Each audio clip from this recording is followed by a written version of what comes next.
Hello guys, welcome to my YouTube channel Ankuran academy. तो चलिए शुरू करते हैं अपनी आज की क्लास। इससे पिछली क्लास में हमने किस टॉपिक तक कंप्लीट कर लिया था? प्रोकैरियोटिक सेल के बारे में डिस्कस कर चुके हैं, उसके हर एक पार्ट्स के बारे में डिस्कस कर चुके हैं।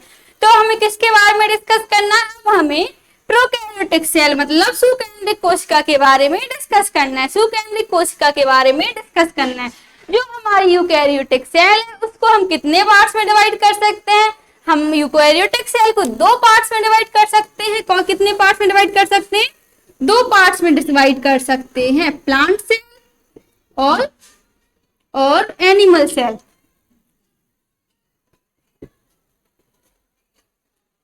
प्लांट सेल मतलब कि पादप कोशिका,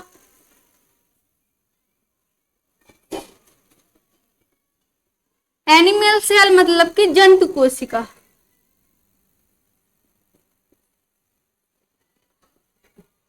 जंतु कोशिका जो हमारे यूकैरियोटिक सेल मतलब सुकेंद्रिक कोशिका है उसे हम कितने पार्ट्स में डिवाइड कर सकते हैं? दो पार्ट्स में। प्लांट सेल पहली क्या है? प्लांट सेल मतलब पादप कोशिका। दूसरी क्या है? एनिमल सेल मतलब जंतु कोशिका। तो अब हम इस दोनों के बारे में इन दोनों के अंतर के बारे में डिस्कस करते हैं कि जो हमारी प्लांट सेल है और एनिमल सेल है उसमें क्या क्या अंतर है। जो क्या चीज प्लांट सेल में पाई जाती है, कौन सी चीज एनिमल सेल में पाई जाती है। तो अगर आप लोगों से पूछा जाए कि जो हमारा न्यूक्लियस है, नाभिक है, वो हमारे प्लांट सेल और एनिमल सेल में से कौन सी सेल में पाया जाता है, तो आप लोगों को मालूम है जो हमारा न्यूक्लियस है वो हमारी दोनों ही सेल में पाया जाता है। प्लांट सेल और एनिमल सेल दोनों में ही हमारा नाभिक पाया जाता है। क्यों पाया जाता है? क्वेश्चन क्या आता है, नाभिक दोनों सेल में क्यों पाया जाता है?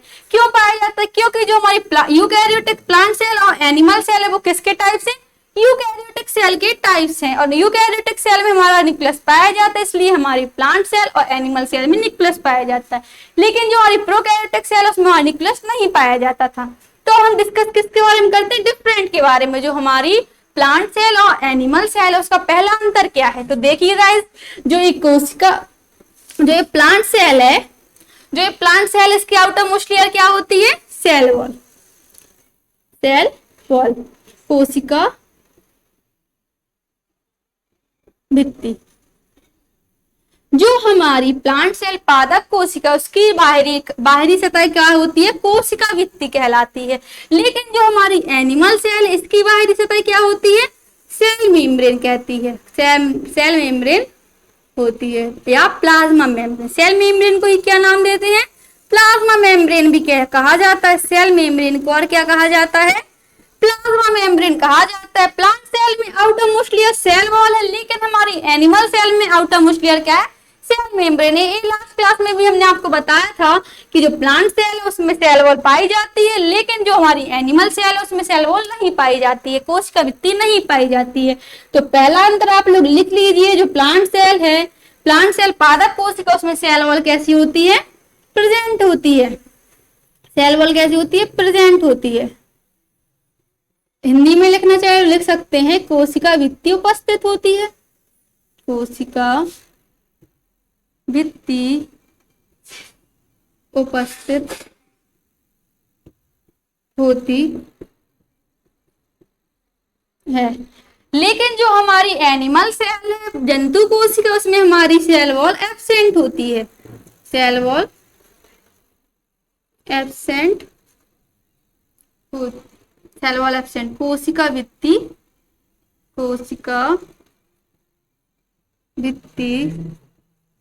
अनुपस्थित होती है। अनुपस्थित होती। तो देखिए, जो आपकी सेल वॉल है इसकी इनर मोस्ट लेयर होती है क्या? Cell membrane. क्या कहलाती है? कोशिका झिल्ली, सेल मेम्ब्रेन। तो देखिए, पहला डिफरेंट क्या है आपका? पहला डिफरेंट जो है वो आपकी पादप कोशिका प्लांट सेल है, उसकी आउटर मोस्ट लेयर क्या होती है? सेल वॉल होती है। लेकिन हमारी जंतु कोशिका की बाहरी सतह क्या होती है? सेल मेम्ब्रेन होती है। और प्लांट सेल में हमारी सेल वॉल प्रेजेंट होती है। जो हमारी पादप कोशिका उसमें हमारी कोशिका भित्ति कैसी होती है? उपस्थित होती है। लेकिन जो हमारी एनिमल सेल जंतु कोशिका है उसमें हमारी कोशिका भित्ति कैसी होती है?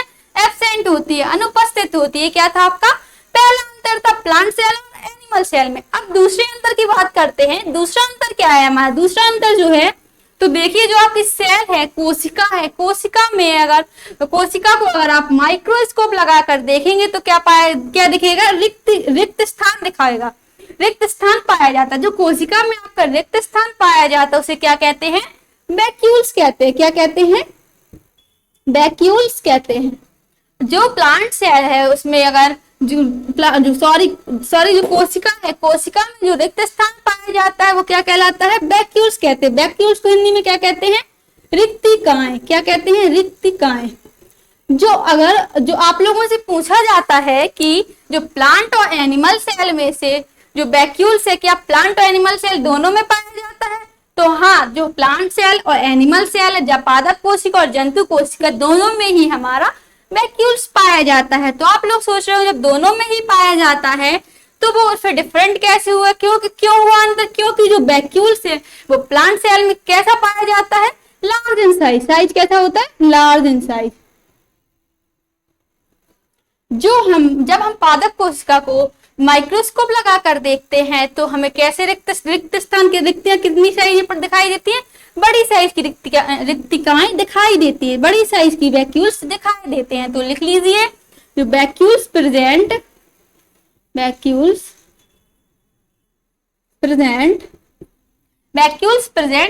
In size, vacuoles present large in size. जो हमारी पादप कोशिका है उसके में वैक्यूल्स पाया जाता है। कैसे साइज में पाया जाता है? कितने साइज का पाया जाता है? बड़ी साइज का पाया जाता है। तो इसको हिंदी में लिखना हो तो लिख सकते हैं बड़ी रिक्तिकाएं पाई जाती हैं, बड़ी रिक्तिकाएं पाई जाती हैं। तो क्या प्लांट सेल में आपकी रिक्तिका कैसी पाई जाती है? बड़ी रिक्तिकाएं पाई जाती हैं। लेकिन जो आपकी एनिमल सेल है, जंतु कोशिका है, उसमें कैसी रिक्तिकाएं पाई जाती है? छोटी रिक्तिकाएं पाई जाती हैं या फिर कोई भी रिक्तिकाएं नहीं पाई जाती हैं। Vacuoles present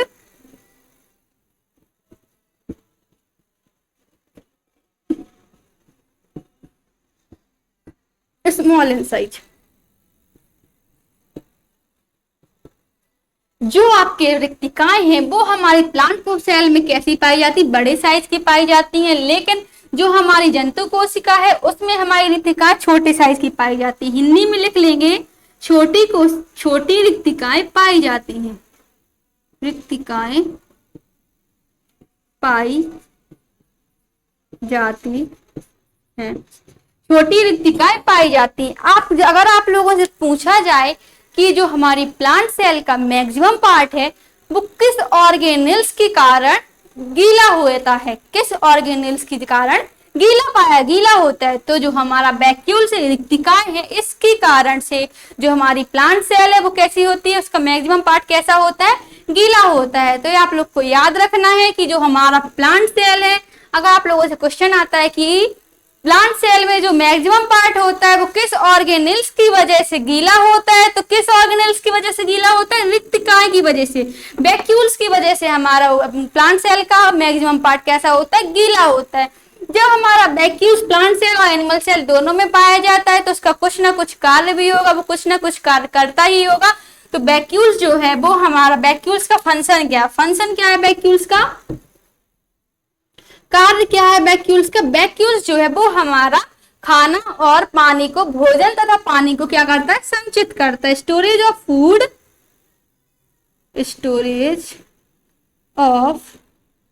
food and water. जो भी हमारा खाना और पानी मतलब भोजन तथा पानी को क्या करता है? संचित करता है। जो रिक्तिकाएं का कार्य क्या है? भोजन तथा पानी को संचित करता है। जो भी हमारा पानी और भोजन होता है उसे क्या करता है? संचित करता है। किसके द्वारा भोजन तथा पानी संचित किया जाता है? अगर क्वेश्चन आता है किस ऑर्गेनेल्स के कारण जो हमारे प्लांट सेल में भोजन तथा पानी को संचित किया जाता है, तो किसकी वजह से किया जाता है? वैक्यूल्स मतलब रिक्तिकाएं की वजह से संचित किया जाता है। तो एक याद ही हमारे दो डिफरेंट हो गए। आपको सेल वॉल का फंक्शन मैं लास्ट क्लास में बता ही चुकी हूँ। ये आपका वैक्यूल्स का फंक्शन हो गया, दो अंतर हो गया। थर्ड डिफरेंट क्या है आपका, तीसरा अंतर क्या है, तीसरा अंतर क्या है, जो क्लोरोप्लास्ट है, जो क्लोरोप्लास्ट है वो आपके प्लांट और एनिमल सेल में से किस में प्रेजेंट होता है, क्लोरोप्लास्ट जो है वो हमारा प्लांट सेल में प्रेजेंट होता है। क्लोरोप्लास्ट जो है, क्लोरोप्लास्ट उपस्थित होता है, उपस्थित होता है। जो आपका क्लोरोप्लास्ट है वो हमारा प्लांट सेल में उपस्थित होता है, लेकिन एनिमल सेल में कैसा होता है, अनुपस्थित होता है। क्लोरोप्लास्ट एब्सेंट, क्लोरोप्लास्ट हमारा एनिमल सेल में कैसा होता है, एब्सेंट होता है। क्लोरोप्लास्ट अनुपस्थित होता है, अनुपस्थित होता है।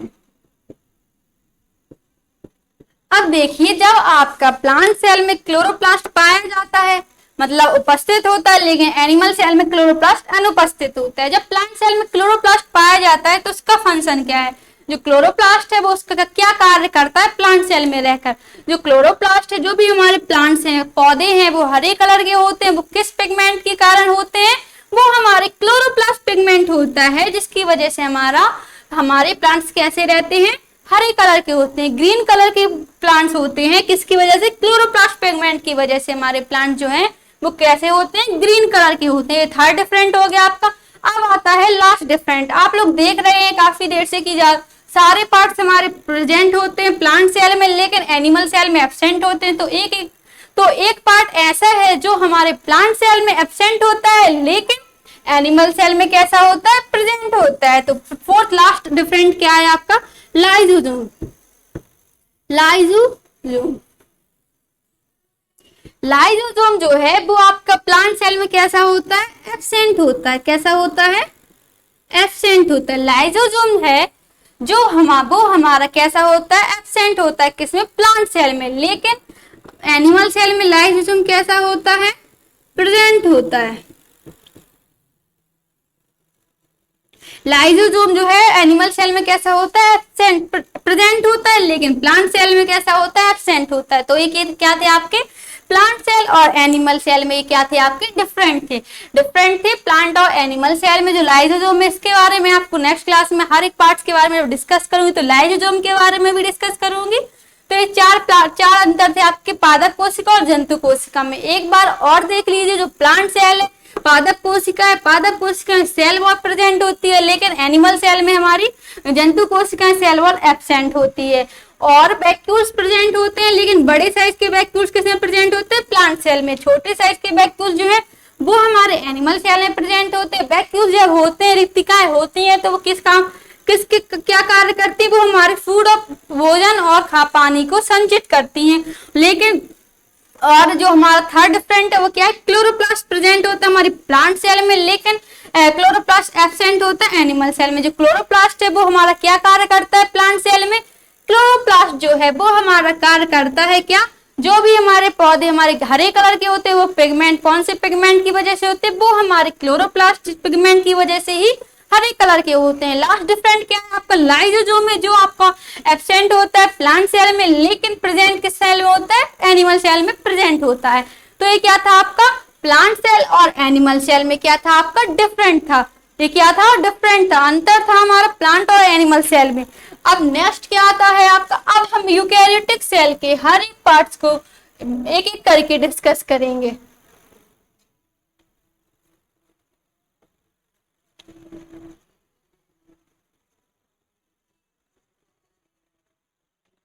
अब हम यूकैरियोटिक सेल के हर एक पार्ट को क्या करेंगे, डिस्कस करेंगे। तो पहला पार्ट क्या है आपका, तो देखिए फर्स्ट पार्ट क्या है आपका, न्यूक्लियस। क्या है आपका, न्यूक्लियस।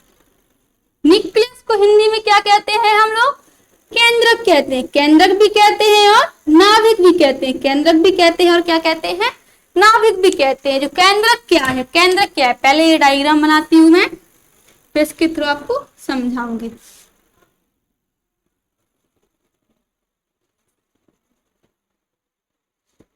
न्यूक्लियर मेम्ब्रेन हो गए,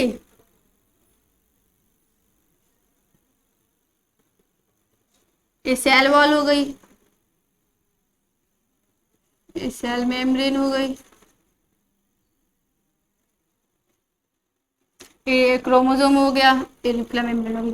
तो देखिए न्यूक्लियस क्या है, केंद्रक क्या है आपका, जो केंद्रक क्या है, केंद्रक के चारों तरफ से न्यूक्लियर, केंद्रक जो है वो हमारा न्यूक्लियस जो है वो चारों तरफ से कैसा होता है, घिरा हुआ होता है। किसके थ्रू घिरा हुआ होता है, न्यूक्लियर मेम्ब्रेन की से चारों तरफ से हमारा केंद्रक घिरा हुआ होता है। जो इसके बीच में एरिया डेवलप होता है, जो एरिया डेवलप होता है इसे हम क्या कहते हैं, न्यूक्लियस कहते हैं। क्या कहते हैं, न्यूक्लियस कहते हैं।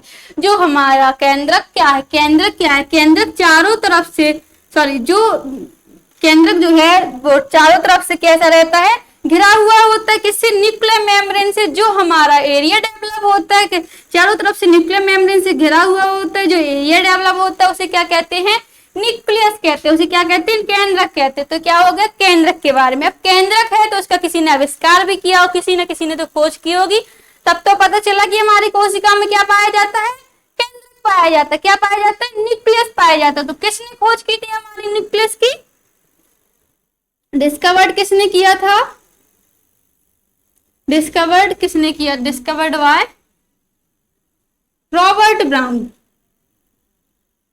रॉबर्ट ब्राउन नामक एक साइंटिस्ट थे जिन्होंने हमारी केंद्रक की क्या की थी, खोज की थी। रॉबर्ट ब्राउन नामक एक साइंटिस्ट थे जिन्होंने हमारे न्यूक्लियस की क्या की थी, खोज की थी। केंद्रक की खोज किसने की थी, रॉबर्ट ब्राउन नामक साइंटिस्ट थे जिन्होंने केंद्रक की खोज की थी।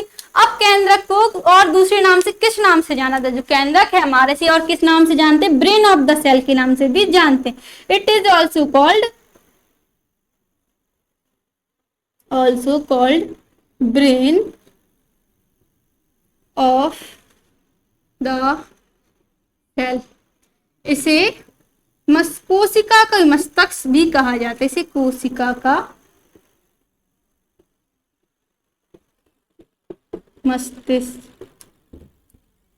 मस्तिष्क भी कहा जाता है। जो आपका केंद्रक है इसे क्या कहते हैं, कोशिका का मस्तिष्क भी कहा जाता है। किसे, केंद्रक को कहा जाता है। लेकिन आप लोग के माइंड में क्वेश्चन आ रहा है, जो कोशिका का मस्तिष्क है उसे क्यों कहा जाता है। जिस तरह से हमारी बॉडी है, हमारी बॉडी को कंट्रोल कौन करता है, हमारी बॉडी को कंट्रोल हमारा ब्रेन करता है, उसी तरह से जो हमारी कोशिका है उसको कौन कंट्रोल करता है, ब्रेन, सॉरी, न्यूक्लियस करता है। इसलिए इसे क्या कहते हैं, ब्रेन ऑफ द सेल भी कहा जाता है। क्यों कहा जाता है, क्योंकि जो हमारी कोशिका है उसको कंट्रोल कौन करता है, न्यूक्लियस करता है। इसलिए न्यूक्लियस के ब्रेन, सॉरी, कोशिका के ब्रेन को किसे का, कोशिका का ब्रेन किसे कहा जाता है, न्यूक्लियस को कहा जाता है। और भी और जो हमारा केंद्रक है, केंद्रक के अंदर क्या पाया जाता है, केंद्रक के अंदर हमारा डीएनए पाया जाता है। डीएनए पाया जाता है, डीएनए पाया जाता है। जो डीएनए में हमारे फादर और मदर दोनों के ही डीएनए पाए जाते हैं। तो इसे और क्या कहते हैं, इसे और क्या कहते हैं, it is also called genetic hub. It is also called genetic hub, genetic hub. इसे आनुवंशिकता का केंद्रक भी कहा जाता है। इसे आनुवंशिकता का केंद्रक भी कहा जाता है। जो आपका न्यूक्लियस है, केंद्रक है, उसे जेनेटिक हब भी कहा जाता है। क्योंकि जो आपका न्यूक्लियस है, न्यूक्लियस के अंदर आपका डीएनए पाया जाता है और डीएनए में हमारे मदर और फादर दोनों के ही डीएनए पाए जाते हैं। इसलिए इसे आनुवंशिकता का केंद्रक भी कहा जाता है। तो ये क्या था आपका न्यूक्लियस के बारे में, केंद्रक के बारे में। आज की क्लास आपकी यहीं खत्म होती है और कल हम नेक्स्ट पार्ट के बारे में डिस्कस करेंगे। अगर आप हमारे चैनल पे न्यू हैं, तो हमारे चैनल को सब्सक्राइब कीजिए और वीडियो को लाइक कीजिए, ज्यादा से ज्यादा वीडियो को शेयर कीजिए। Thank you guys.